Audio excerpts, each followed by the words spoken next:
Anakwa chani mwana wa Bushiri? Ndikuzeni matenda malowa mwana amene si malungu. Anali matenda serious. Iniyo kumuona mukanamva chisoni.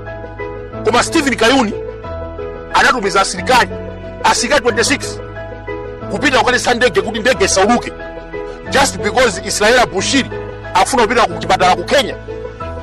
Kodi mwana ameneyo amakwesha bomu, anabandalama za bomu, anapha munthu?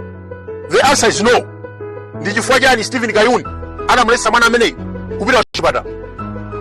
Kodi mukanakhala inuyo mwana wanu afuna kupita kuchipatala ndiye wina akumukaniza kuti mwana ameneyo asapite kuchipatala, thereafter mwana uja wamwalira? How could you feel? Boma la Congress linapha mwana wa Bushiri. A Stephen Kayuni muhamakhala muzisamala. Ndinu munthu woipa.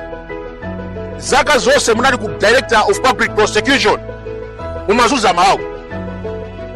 Aliyense amene mumamanga kumeneko zinali nkhani zake zopusa. 2023 panali kagulu ka anthu kamene kanagula fertilizer Bushiri sanamangidwe. Ndalama za COVID 6.2 billion zinabedwa, anthu amenewo sanamangidwe. Ena anagula fertilizer kuchipatala.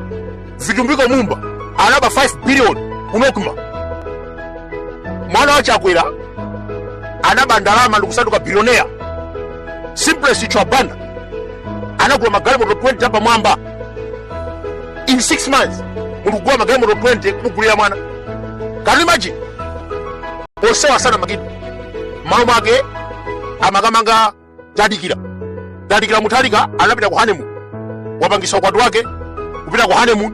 Anamutumizira a police 45 ndikumanga kwa prison.